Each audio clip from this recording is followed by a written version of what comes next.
Alright, what is going on, y'all? We are back with another video. In today's video, we are here to talk about the Western Conference preview.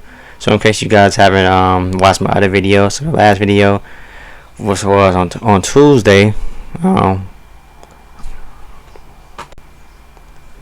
Alright, what is going on, y'all? We are back with another video. And for today's video, we are here to talk about the Western Conference preview. So on Wednesday, I had a video on the Eastern Conference preview where I gave my thoughts and I ranked each team in the Eastern Conference into tiers. And I will be doing the same with today's video on the Western Conference teams. So let's get started. So first up, we have the Utah Jazz. Last year, they had the best record in the league. Had a disappointing playoff run, early playoff exit. Got exposed on some things for second, third year in a row. Unfortunately, they came up short once again.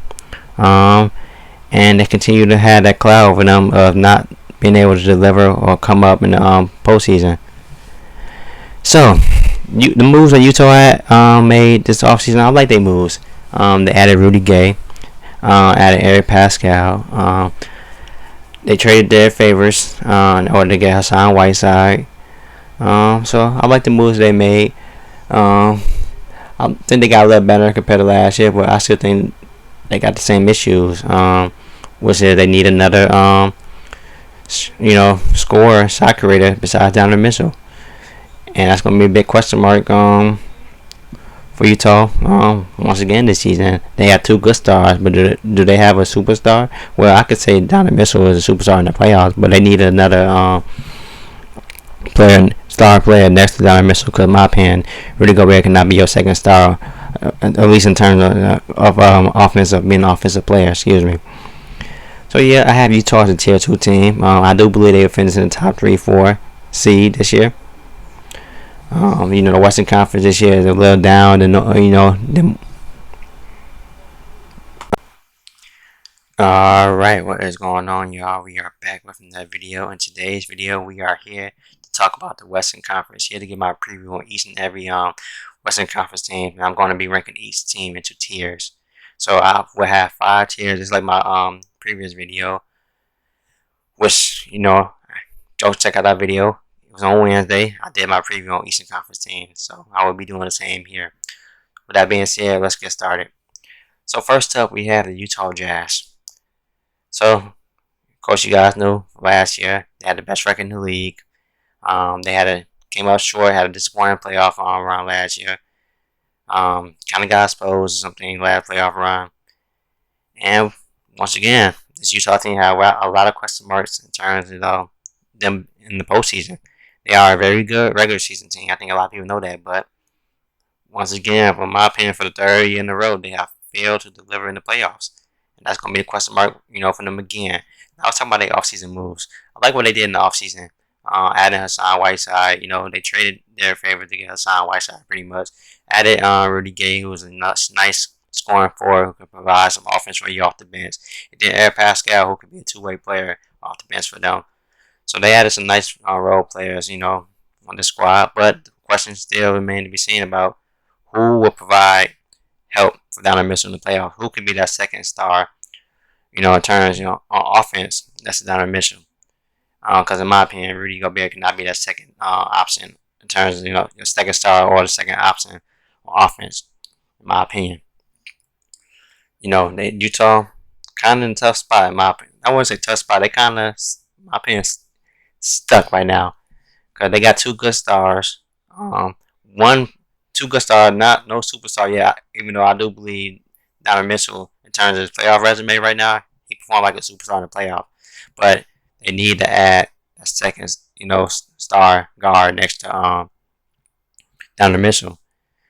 But with that being said, I do believe they are a tier 2 team. I think they will be a top 3 to 4 seed in the regular season. We're going to see how they perform in the playoffs. Alright, so next up we have Denver Nuggets. Man, if Jamal Murray didn't had an injury, didn't towards ACL, I would have this team as a tier 1 team.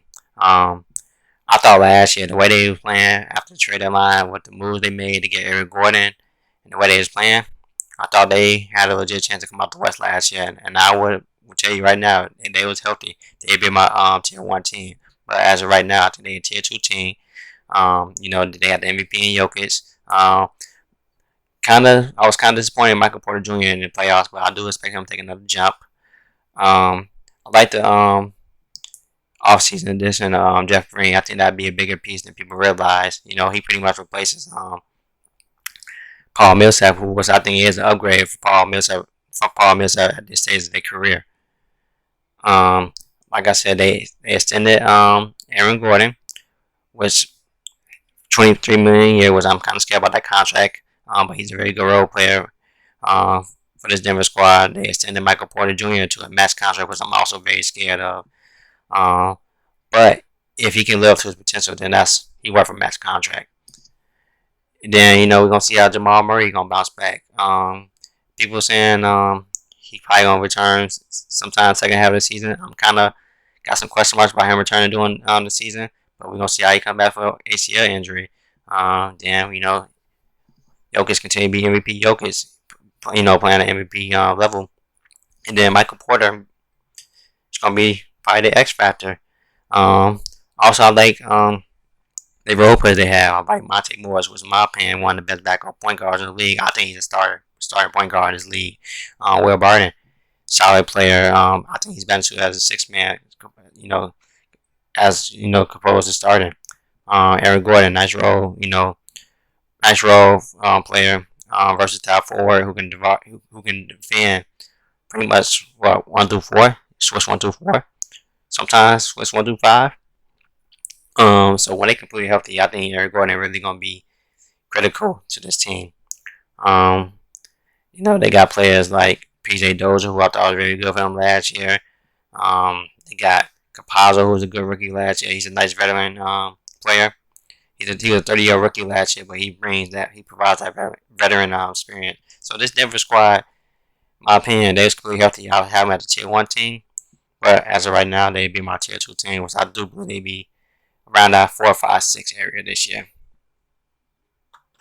Alright, so next up we have the Portland Trailblazers. This is one of the teams, they didn't get better this offseason. The one offseason move I love that they did was adding Larry Nance, because I think he's an underrated player in this league, but at this point, Dame, for the first time in his career, at least showed some frustration about, them trying to improve their roster, trying to add pieces in order for them to be a contender. And they did not do that this offseason. So in my opinion, they pretty much stuck in no man's land. I love Dame. This team is not a championship contender team. So in my opinion, I think they're a tier 3, even tier 4 team.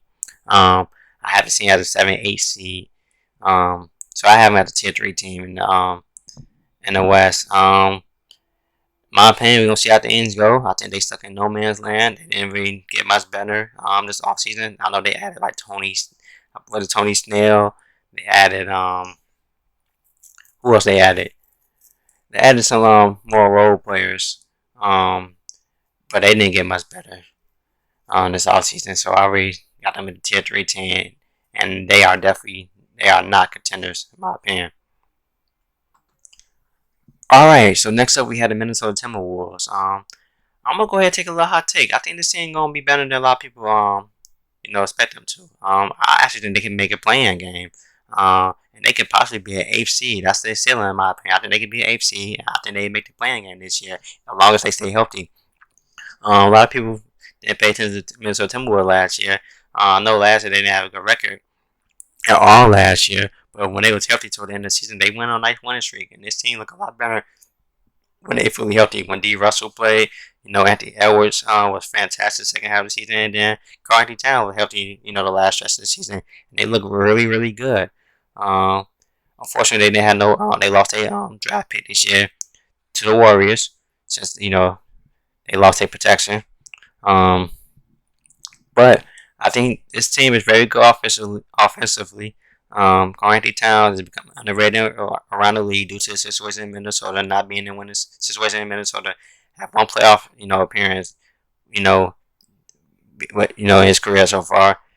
But him, Karl-Anthony Towns, D'Angelo Russell hasn't, they haven't played many games together. So we gotta wait to see how that looks. And I actually like the big day version of Big Three. You know, Carnegie Towns, Anthony Edwards, D'Angelo Russell. And then we're going to see how the Ben Simmons situation plays out. Because, Minnesota has been rumored for Ben Simmons. So we see how that goes. But I had to see it as a tier 4. I have Minnesota as a tier 4 team. With the potential being a tier 3 squad. I think they got a lot of potential. They could be that 7, 8 seed playing team.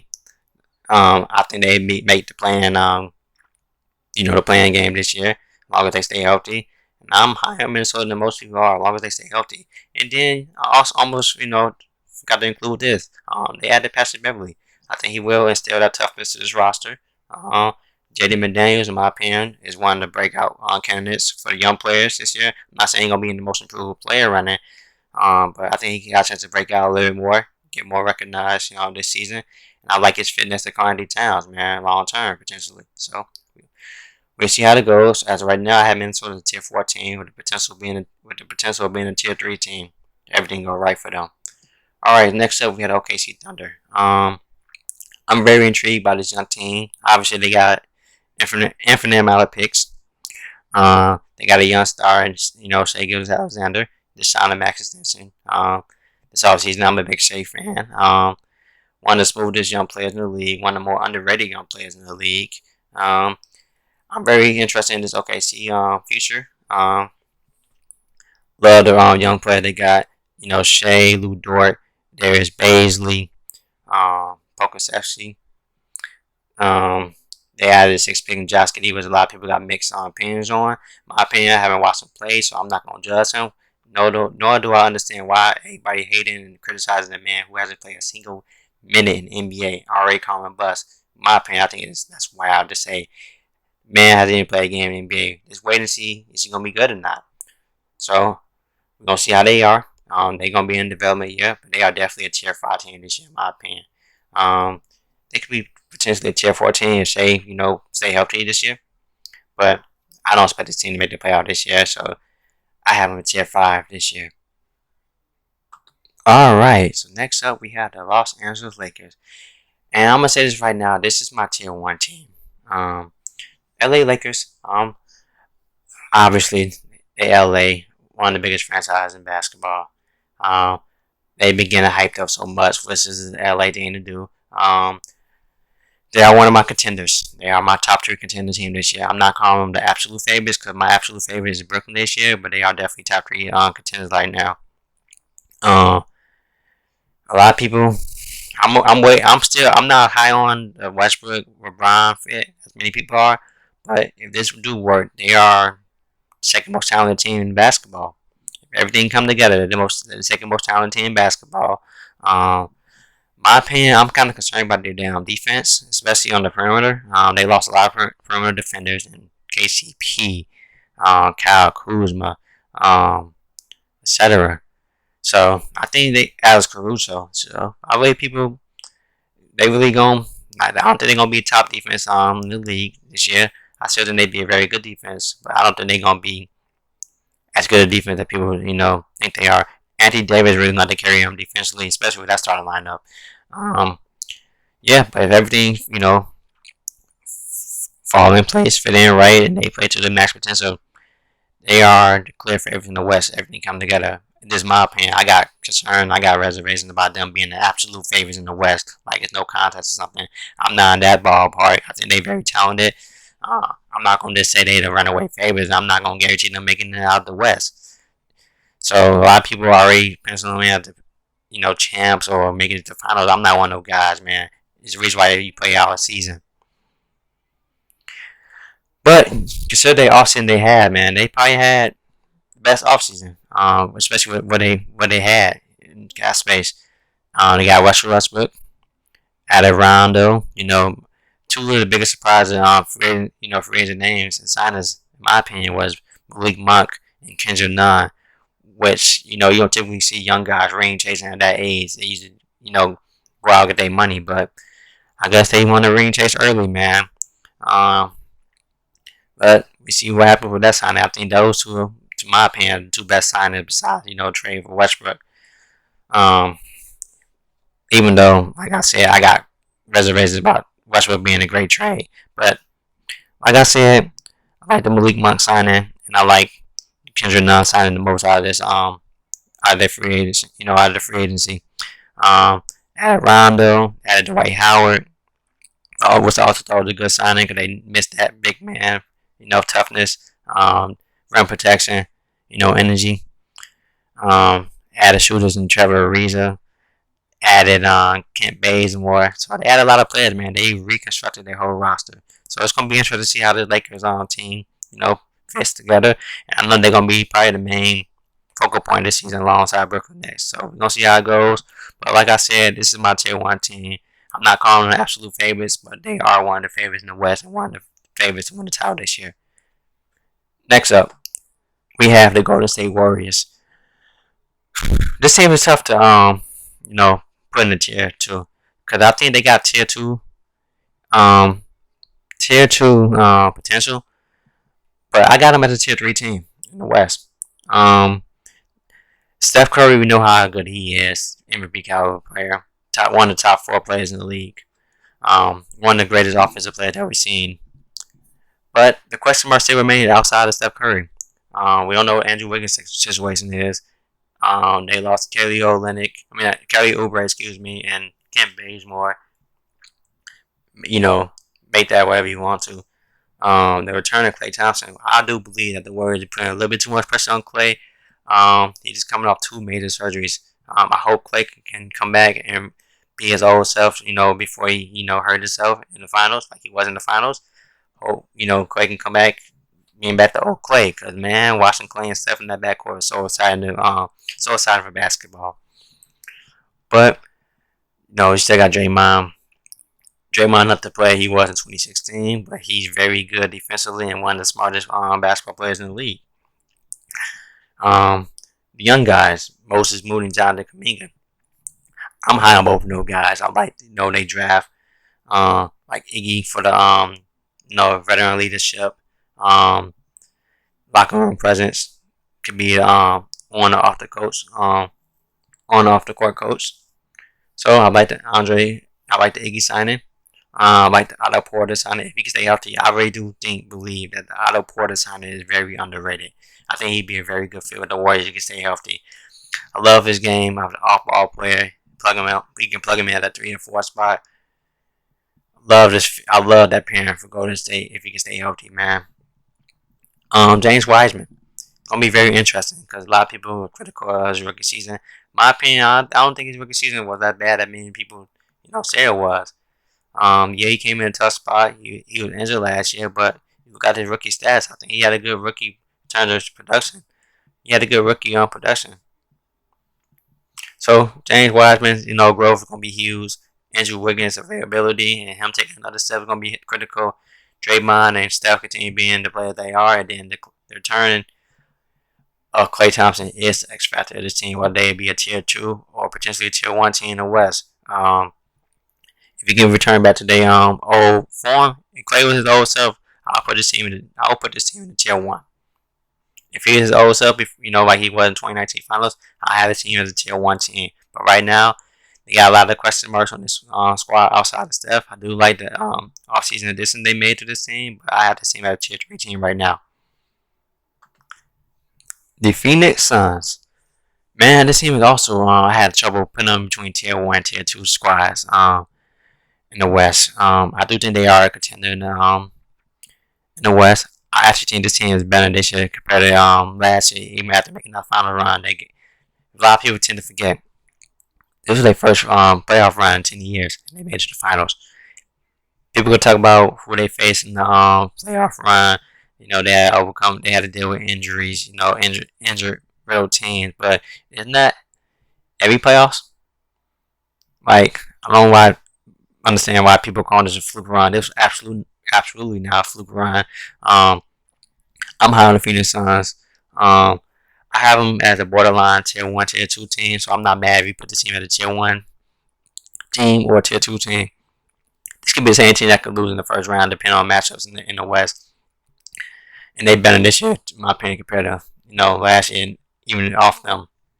even by them just making a final run. Excuse me.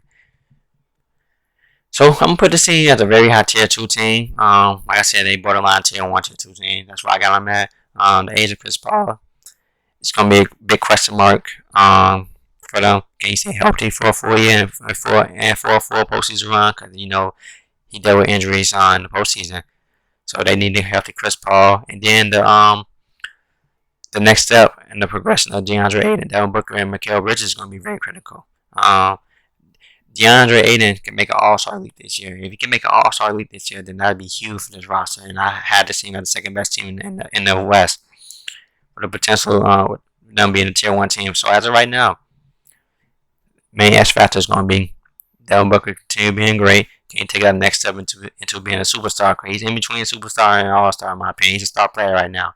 He's kind of hovering between a star and superstar level. Can DeAndre Ayton make an All-Star league this year? He had a great postseason run. Can Mikal Bridges take that next step? And then another X factor, in my opinion, is Cam Johnson. Cam Johnson take another step forward being a solid, above average starter. I think he's a solid starter right now, with the potential of being above average starter. He's a crucial piece for the squad. Then I like the additions JaVale McGee, because in the finals they got exposed by having no big man outside of DeAndre Ayton. Too much on DeAndre Ayton. So I like the addition of JaVale McGee. I like the trade for Landry Shamet. They had another shooter off the bench. I like to re-sign in for Cameron Payne. They did lose Torrey Craig, I believe. But overall, look at the addition to the squad and who they have in this roster. I think they better this year compared to last season. It's going to be very exciting to watch Phoenix this year. And I think a lot of people kind of disrespect the Phoenix Suns run. So I think this team going to be an absolute contender in the West. And this team is here for the making. Alright, so next up we have the LA Clippers. Man. It was so unfortunate to see Kawhi went out the way he did with the injury he had off of fluky play like that. I truly do believe the way the Clippers were playing, the way Kawhi was playing, this team had a good chance of winning the championship last year. They had a very good chance, man. My opinion, Kawhi was healthy. They probably been in the finals. They potentially could have won the finals. But we can't. That's a lot of ifs, buts. But, with the absent Kawhi for probably most of the season or all of the season, if you do return, you likely won't be returning to like around March, April area. I'm kind of skeptical of him returning around that time. I wouldn't be surprised if he don't return this season. But while Kawhi this year, I had to see him at the tier 3 squad. I do believe that Paul George is going to, step up and have an MVP caliber season. I believe as the number 1 option in this squad. I do like the additions that they made this offseason. I like them re-signing Reggie Jackson because he was absolutely fantastic in the playoffs, playing like an all-star in the playoffs. They got Marcus Morris, Zubac, re-signing Serge Ibaka coming back. That's another critical piece that they didn't have in the postseason, Serge Ibaka. This Clippers team was well equipped to make a finals run last year, but let me not get off topic with that. Like the fact that they re-signed Marcus Morris. I like Terrence Mann making a jump this this next season. I think he can make a jump. Especially with Kawhi being gone. Like what they drafted in Jason Preston. Like if they drafted Keon Johnson. So they got some high potential guys over there. I also like the fact that they give a chance to Justice Winslow. If Justice Winslow can just stay healthy. If he can stay healthy, that could be a very solid addition to this squad, especially with Kawhi Leonard being gone for the majority of the season or all of the season. And then, the Eric Bledsoe trade could be, depending if he can return back to his 2019 form when he played the Bucks before the postseason. If he returned to regular season, Eric Bledsoe, that'd be an upgrade. I wasn't the biggest fan of them trading Lou Williams and 2 second-round picks for Rondo. I thought you could have did a straight-up trade for Rondo for Lou Will, in my opinion. I just think Rondo, he was a good. I get what the Clippers were doing, but I still think Lou Williams can help the Clippers more so than Rondo did for the Clippers. That was just my opinion, though. I wasn't never the biggest fan of that trade. And now they lost Rondo. now. But they did get Eric Bledsoe in return, like I just said. Eric Bledsoe is going to be interesting. The plan is for them to start Eric Bledsoe in the backcourt next to Reggie Jackson. So we're going to see how that goes. That could be a potential, solid backcourt until Kawhi returns. And then I like them resigning key role players, like I said, Reggie Jackson, Nicholas Batum, who I thought was very good this year, had a bounce back year with the Clippers this year. Another player I was talking about them being hurt, Marcus Moore. Marcus Moore was hurt during the playoff run. And the fact that they had to deal with all those injuries today, top players, and they still made a Western Conference finals run and pushed that Western Conference series to 6 games without their best players. It's very impressive, man. Love the fight that the Clippers had this year, and it saw a world difference that Ty Lue made with that team this year compared to last season with Doc Rivers. So overall, I had them as a tier 3 squad this year. If Kawhi returns back and he's completely healthy, I had to see him as a tier 1 team. Alright, next up we have the Sacramento Kings. Man, in case you guys do not know, De'Aaron Fox is probably my favorite young player in the league. Love his game. Hate the situation they in, man. Sacramento Kings. I kind of had question marks about Davion Mitchell pick, but I love his game. I love Davion Mitchell, but I don't know about the fit. And you know what? Based off of how he look in the summer league, this could end up being a very good fit and pick for this Sacramento Kings squad. This way you gonna plug him in at next to De'Aaron Fox, Tyrese Halliburton. Because you do a 3-guard lineup with those 3, that's kind of a small 3-guard lineup. But they are interchangeable. You can, have 2 of them on the court at all times. So we see how that worked out. Then, the Marvin Bagley situation, that had not panned out, especially who he got, drafted ahead of. Doing how he had to pan out so far in his league. Him wanting out. We're going to see how that situation pans out. And then, the Buddy Hield situation, because he was going to get traded to the Lakers up until that Russell Westbrook deal happened. So I wonder where they are with Buddy Hield. But I like the contract that Rashawn Holmes is on. He's an underrated player, underrated big in the league. Don't get talked about because we're in Sacramento. Like I said, I love the 2 backcourt. I love their backcourt and Tyrese Halliburton and De'Aaron Fox. I just need De'Aaron Fox and them to get some help immediately, man. They still have massive holes defensively, man. Still need more help outside De'Aaron Fox. Hopefully Marvin Bagley can bounce back, stay healthy. I don't want to say resurrect his career, but get his career back on track. I don't know. Sacramento Kings squad is, I don't know. I'm not in favor of where they at right now, honestly. So as of right now, I have to see him as a tier 4 squad. Alright. Next up, we have the Dallas Mavericks. And I was not a fan of their offseason. I'm going to be 100 with you guys, man. Luka Doncic, man. We know he's a superstar. The amount of how crazy he played in the postseason. Back-to-back postseason against the Clippers, man. Pushing the Clippers squad to a Game 7. A healthy Clippers squad, pretty much, to a Game 7. Luka was, was phenomenal. In case you guys, I might get a little off track with this one. Man, Luka was fantastic in the Olympics, man. But let's talk about his squad, man. KP, Kristaps Porzingis, man. Can't stay healthy. They paid him being a co-starter next to Luka. He has not been that for Dallas Mavericks so far. Had a very disappointing postseason. Postseason run. I don't know what they're gonna do with Porzingis. He need to get healthy first and foremost. They didn't get better in the offseason, in my opinion. They added Reggie Bullock. I do like that, signing for them. I do like them re-signing Tim Hardaway Jr. back. But I like their role players, like Jared Brunson. I think he's the other guy who can relieve, ball handling duties off of Luka. But they don't. Luka needs a second star, and Porzingis is not his second star. I think Porzingis will be better at number 3. So things didn't work out this offseason. They had calculated to sign Kyle Lowry. That didn't work out. We see what happens with them, but I was not a fan of the offseason. And I think Dallas is a tier 3 squad because of Luka. If Porzingis was how he was in New York, this squad would be a tier 2 squad. But they are definitely a tier 3 squad. They're not contenders right now. Luka is ready to win right now, but they don't have the necessary pieces around him in order to make that title run or be title contenders. So we see how things play out with Luka. Also, before forget this, Luka did sign a 207 max extension, so obviously he worked that. Getting that he's a superstar. He's a generational talent, in my opinion. So yeah, we see what happened with Dallas. Next up, we have the Memphis Grizzlies. You know what? This is one of the worst teams I did not like the offseason. Oh man, the fact that they traded Valanciunas, who I thought they were the second best player last year at the time, their most productive player during the regular season and postseason. They traded him to move up 7 spots in the draft for a player that would have been available if they would have stayed in their original position.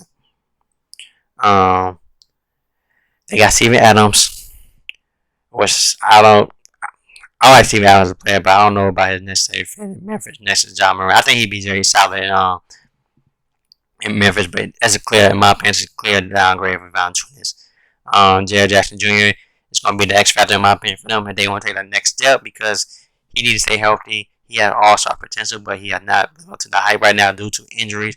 Didn't have a very good regular season last year due to the fact that he missed 62 games in the 62 regular season game, only playing 10 regular season games. So he wasn't himself. Good thing he got a full healthy offseason to work on this game, get ready for this season. And I expect a bounce back season for him. And I expect him to be putting up better numbers this year compared to last year. But yeah, this team is a tier 3-4. I have them at a tier 4 squad. I think they took a step back compared to last year. I think they still be a playing team, but I don't necessarily believe that they'd be absolutely top 8 seed. So yeah. So next up, we have the New Orleans Pelicans. And man, what a drama-filled offseason for the New Orleans Pelicans. Everything speculated on Zion being unhappy in the Pelicans. We're going to see how that plays out. We're going to see if all that's true. But they are another team that I didn't like their offseason. They let Lonzo walk pretty much for nothing because they thought they going to go get Kyle Lowry. But if you see a common theme here, Kyle Lowry was a hot commodity during this free agency. But didn't get Kyle Lowry, let Lonzo walk, and they downgraded at the point guard spot again Devonte Graham. Now Devonte Graham is a very good player, but it's a clear downgrade for Lonzo, especially in terms of need. Lonzo is a good 3D player. He could be your secondary ball handler, at times, or your primary ball handler. And he was very good defensively.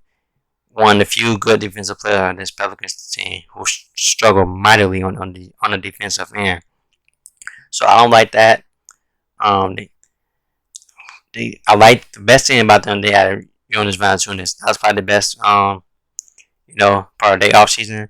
But what's his fitness to Zion? He really a low post player. He can stand his shot through the 3, but Zion need more of a stretch 5 player. An ideal player, in my opinion. I know he's not available right now. Next to Zion is like a mouse on top of center, big next to him. So I don't know necessarily like the fit of Valanciunas with Zion, but it's a benefit, compared to Steven Adams. So yeah, a lot of disarray in New Orleans, and this is a big season for their front office. Man, they don't make the playoffs or they become close to making a play-in game. It's gonna be one long off season for the Pelicans squad. So yeah, I have this squad as a tier 4. They could be a playing game. They got expectations to make the playoff due to Zion being a young star. But we gonna see how everything's play out. I'm not high on Memphis. I'm not high on New Orleans. Excuse me. I'm gonna wait and see type of I'll be waiting to see with this team, man, because I'm not really high on this Pelican squad. They got a lot of good individual players, especially around Zion, such as Zion and Brandon Ingram, but obviously they have not been close to being a playoff team so far, so we see how things go. Alright, and then next up we have the San Antonio Spurs, who have finally decided to go in rebuild mode. I'm going to go ahead and emphasize this, man. I've been praying and emphasizing, oh my gosh, I've been saying this for 2 years, that they need to go rebuild. I thought they held on to players like LaMarcus Aldridge, DeMar DeRozan, and they vets too long, man. I thought they should have started rebuilding this past season should have been a full rebuild, began a full rebuild, letting the young guns loose. But they was trying to push the playoff spot. Didn't make the playoffs for the past 2 years. Lost in the first round a couple years ago, 3 years ago. Excuse me. To me, they should have been doing this, but they finally headed to rebuild mode. We see our players such as DeJounte Murray, Daniel White, Keldon Johnson, who's probably the prime breakout player for the squad. Lonnie Walker, Devin Vassell, number 12 draft pick, and Josh Primo, who a lot of people thought was a reach, but we see how he pans out. So I like see. This is gonna be interesting to watch. See the young guys loose. See who really emerge as the go-to player from this squad. Like the vets and Thaddeus Young. Doug McDermott signing was interesting. Brian Ford signing had me scratch my head, but he going back to San Antonio. I like the Zach Collins signing, especially at his price. If he can get back healthy, he's be a very good, solid role player for this team. And in my opinion, he still has the potential to be good in this league. But overall, I have this team as a tier 4, borderline tier 5. I think they'd be the bottom 3, 4 seed. I think they'd be like a 12, 13 seed. 12, 13, 14 seed. I think they'd be around, maybe better than Houston, I believe. And OKC potentially.